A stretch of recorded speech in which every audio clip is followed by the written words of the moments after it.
Broker बोले खास पेशकश हमारी, जिसमें तमाम उतार चढ़ाव के इस बाजार में क्या कह रहे हैं ब्रोकर्स, कुछ शेयर पे खरीदारी की सलाह है, कहां पर बिकवाली कह रहे हैं, और उसके बाद आखिरी मुहर हमारे एक्सपर्ट्स की लग रही है कि नहीं लग रही है। इन तमाम पहलुओं पे बातचीत करते हैं। हर्ष के पास से चलते हैं। हर्ष, बताइए आज का पहला स्टॉक। जी, सबसे पहले शेयर की बात करें तो पंजाब नेशनल बैंक है यहाँ पर, और इनक्रेड की रिपोर्ट है और ऐड करने की उन्होंने सलाह दी है, और जो अभी मौजूदा भाव है उसके आसपास 127 रुपये के लेवल्स यहाँ पर दिए गए हैं। सबसे पहले इन्होंने क्या कहा, इन्होंने कहा कि जो घरेलू बाजार लोन ग्रोथ है वहाँ पर जो साल दर साल के हिसाब से आप देखें तो स्थिति बेहतर दिख रही है, क्योंकि इन्होंने क्वार्टर अपडेट्स के हिसाब से हम लोग देखें तो उन्होंने इस चीज़ को मेंशन किया है। यहाँ पर ओवरऑल लोन ग्रोथ देखें तो उसमें जो है विदेशी ओवरसीज जो यहाँ पे योगदान है बिजनेस का, वो काफ़ी अच्छा योगदान के तौर पे इसको देखा जा रहा है। इसके अलावा अगर डिपॉजिट की बात करें, डोमेस्टिक डिपॉजिट की, तो वो भी जो है वो अच्छे हैं, लेकिन अगर आप पीयर्स के मुकाबले कंपेयर करें तो थोड़ा सा इसमें धीमापन देखने को मिला है। ओवरऑल डिपॉजिट ग्रोथ की बात करें तो सपोर्ट जो है वो पॉजिटिव है यहाँ पर। और अगर domestic loan to deposit ratio देखें यहाँ पर, तो अगर आप पिछले साल के हिसाब से कंपेयर करें तो यहाँ पर भी एक अच्छी बढ़त बनती हुई दिखी है। चलिए, तो पहली कंपनी पंजाब नेशनल बैंक 4.25% के आसपास चल रहा है। ऐड की कॉल दी है, 127 का टारगेट दिया है। रजय सर, क्या ही कहेंगे इस पर? सर, बहुत अच्छा लगा हर्ष जी ने ये रिपोर्ट हमारे सामने प्रस्तुत करी। कहीं ना कहीं ऐसा भी लग रहा है कि जब आपके पास काम नहीं होता तो आप क्या क्या करने पे उतर आते हैं। सर, इनके टारगेट से 100 रुपये ऊपर तो ट्रेड कर चुका है आज पीएनबी, 52 वीक हाई मार दिया है, और कंटिन्यूसली हम इसमें बहुत बुलिश रहे हैं लोअर लेवल से भी, और नहीं चला सर ये। अब ये चलने की पूरी कोशिश कर रहा है। 138 144 बहुत नियर टर्म पे दिखता है, और कंटिन्यूसली मैं बोल रहा हूँ पीएनबी में बहुत वैल्यू अनलॉकिंग होगी sir in time to come. बिल्कुल, ये तो जो भी रिपोर्ट थी, मगर हाँ पीएनबी में तेजी है। पीएनबी में तेजी है।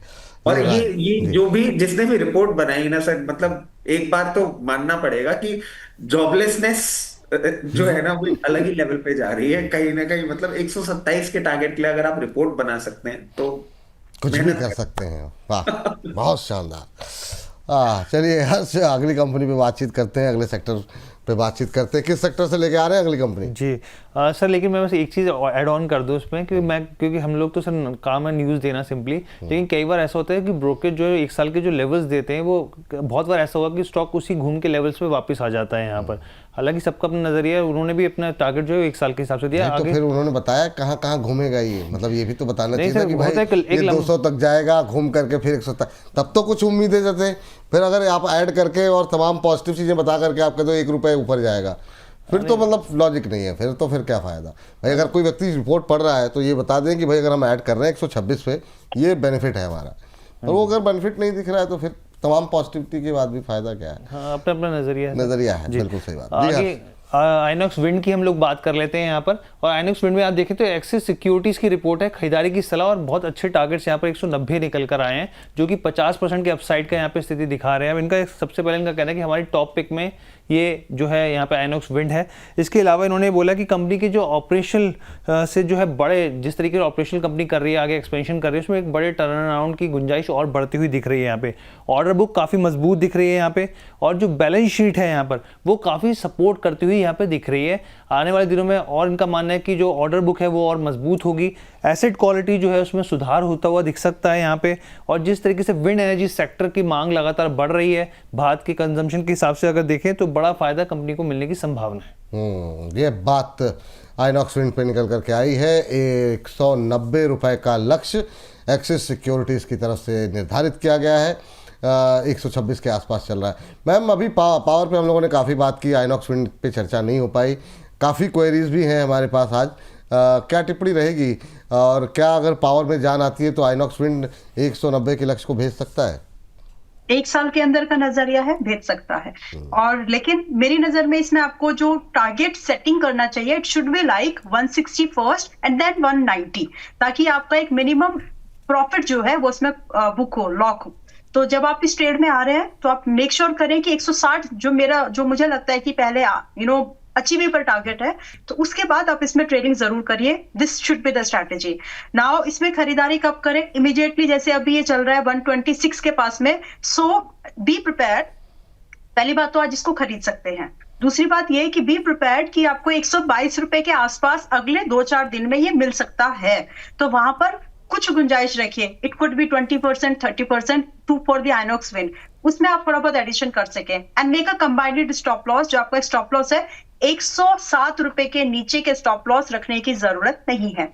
Now 160, 160 is the first target for me and 190 is very possible. हालांकि जब ये थीम चलेगी तो थोड़ा सा अंडर टारगेट दिए हैं 1 ईयर के हिसाब से, इसमें 210 तक भी ये जा सकता है, तो एक्सपेक्टेशन बहुत अच्छी है मेरी एनर्जी स्टॉक को लेकर के, उसमें ये भी आता है। तो आप इसमें इस हिसाब से जो टारगेट सेटिंग है उसको ठीक से करिए। 60, 160, 190 एंड 210 और ट्रेलिंग करते हुए आगे जाइएगा। थोड़े टारगेट कम दिए ऐसा लगता है, लेकिन इसमें पॉसिबल है, आप इसको एंट्री के तौर पर देख सकते हैं। एंट्री के तौर पर देखिए आइनॉक्स विंड पे ये रहा है 126, 127 का भाव देखने को मिल रहा है। हर्ष, अगली टिप्पणी किस सेक्टर को लेकर के? जी, यहाँ पे एफएमसीजी मैरिको की बात कर लेते हैं हम लोग यहाँ पर।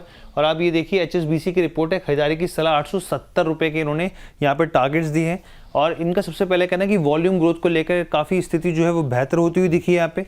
कंसोलिडेटेड अगर आप यहाँ पे ऑपरेटिंग प्रॉफिट देखें, वो इनका मानना है कि आने वाले क्वार्टर्स में एक बेहतर स्थिति दिखा सकता है। पैराशूट जो ब्रांड है इनका, उसका प्रदर्शन लगातार बेहतर हो रहा है यहाँ पे।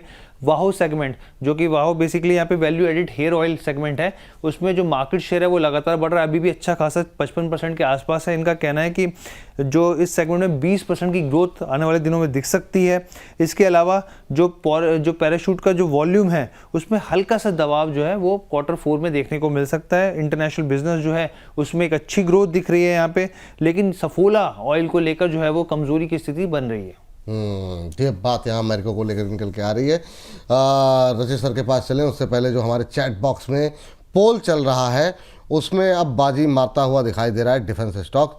हमने सवाल पूछा था बजट 2026 के लिए कहाँ करें खरीदारी, अब 33% लोगों ने वोट करके कहा है कि डिफेंस स्टॉक। अब तक नंबर 1 पे जो है वो PSU बैंक चल रहे थे, अब वो 2 बार से जो है हम देख रहे हैं कि हम नीचे आते हुए दिखाई दे रहे हैं। PSU बैंक को 26% जो है वोट मिले हैं। रेलवे स्टॉक्स को 22%, जो कि सबसे लास्ट में था, यहाँ पे वोटिंग बढ़ी है, 22% लोगों ने वोट किया है। और PSU पावर स्टॉक्स को सिर्फ 19% लोगों ने वोट किया है।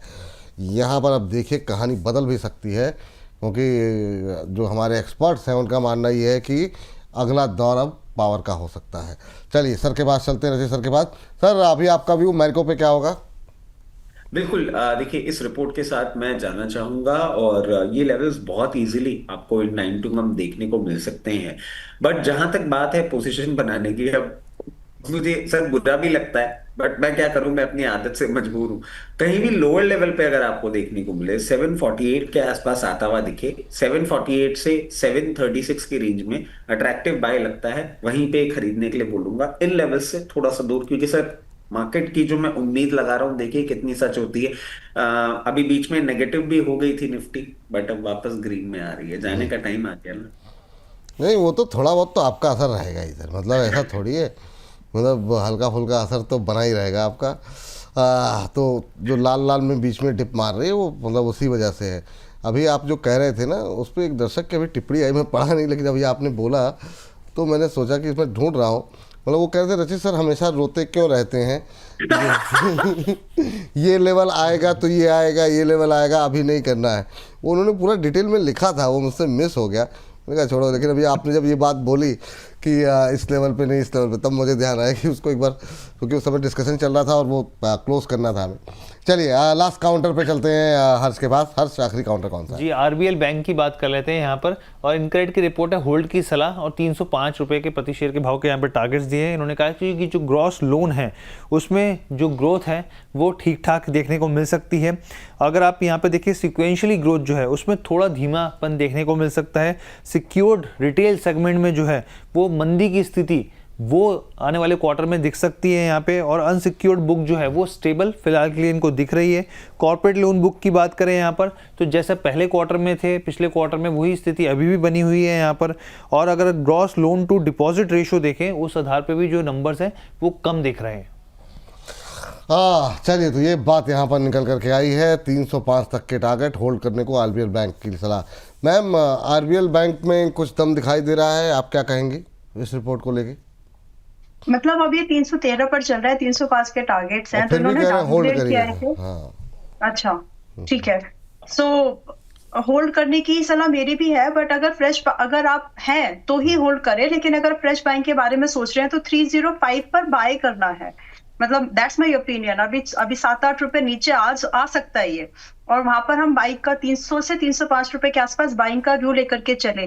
लेकिन जो टारगेट है मेरे लिए, जो इन्होंने 305 रुपए का टारगेट दिया, let's come to the point. मेरे हिसाब से इसमें जो फर्दर टारगेट्स है वो 340 से लेकर के 370 के हैं। So these are the achievable and very likely to hit these range. It is like that. तो टारगेट कम दिए हैं, होल्ड की सलाह दे रहे हैं, तो कंफ्यूजन क्रिएट हो रहा है लोगों के लिए मेरे हिसाब से। तो आप यहाँ पर एक सिंपल स्टेटमेंट ये रखेंगे कि अगर ये 300 से 305 के रेंज में आए, जो कि आ जाएगा, 1-2 दिन का समय दीजिए, देन 340 से 370 रुपए के टारगेट के लिए we can hold it, and उसके लिए जो हमारा स्टॉप लॉस हम मेंटेन करेंगे, it should be 280। So this is the view. मतलब क्योंकि कंफ्यूजन आ सकता है, 314 पर चल रहा है, 305 का टारगेट दिया है, होल्ड भी बोल रहे हैं, तो करें क्या, तो वो कंफ्यूजन ना हो, इसलिए मैंने क्लैरिटी दी है जी।